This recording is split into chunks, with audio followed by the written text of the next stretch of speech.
Hello friends, welcome to Radha's recipe. இன்றைக்கி நம்ம பார்க்க போகிறது பீச்சில் வாங்கி சாப்பிடக்கூடிய சுண்டல் ரெசிபி தான் நம்ம பார்க்க போகிறோம்.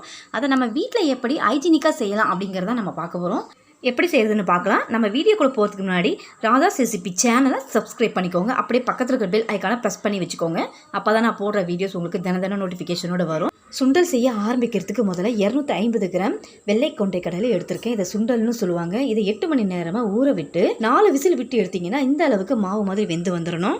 இப்போ தாளிக்க ஆரம்பிச்சிருவோம். கடாயை ஹீட் பண்ணிவிட்டு 2 ஸ்பூன் எண்ணெய் சேர்த்துக்கலாம். எண்ணெய் சூடானதும் 1/2 ஸ்பூன் கடுகு நல்லா பொரிய விட்டு 1/2 ஸ்பூன் உருட்டு உளுந்தாக சேர்த்துக்கலாம்.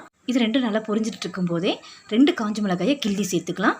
இது கூடவே ஒரு பச்சை மிளகாய் பொடியை நறுக்கினதை சேர்த்துட்டு எண்ணெயில் நல்லா வதக்கி விட்டு எடுத்துக்கோங்க. வதக்கி விட்டு எடுத்த பிறகு பாயில் பண்ணி எடுத்து வச்சுருக்கிற சுண்டலை சேர்த்துட்டு ஆவி பறக்க இந்த சுண்டலை சூடு பண்ணி எடுத்துக்கலாம்.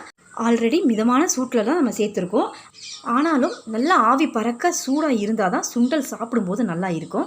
இப்போ இதை நல்லா ஆவி பறக்க சூடு பண்ணி எடுத்துக்கிட்டாச்சு. இப்போ ஸ்டவ் ஆஃப் பண்ணிவிட்டு கீழே இறக்கி வச்சிடலாம்.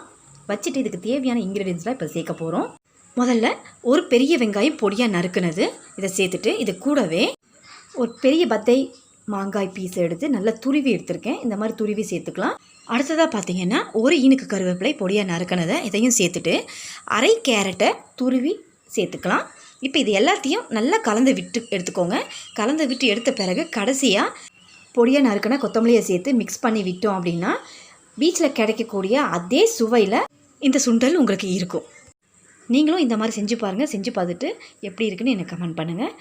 பீச்சில் நம்ம வாங்கி சாப்பிட்ற மாதிரியான ப்ரிப்ரேஷன்லேயே நான் இப்போ உங்களுக்கு இதை காட்ட போகிறேன். பேப்பர் எடுத்துகிட்டு இந்த மாதிரி கோட் மாதிரி செஞ்சுட்டு அதுக்குள்ளார இந்த சுண்டலை வச்சு நம்ம பரிமாறினீங்கன்னா உங்களுக்கு அந்த பீச்சில் சாப்பிடக்கூடிய அந்த ஃபீல் உங்களுக்கு இருக்கும். இந்த வீடியோ உங்களுக்கு பிடிச்சிருந்ததுன்னா லைக் பண்ணுங்கள், ஷேர் பண்ணுங்கள். தேங்க்ஸ் ஃபார் வாட்சிங்.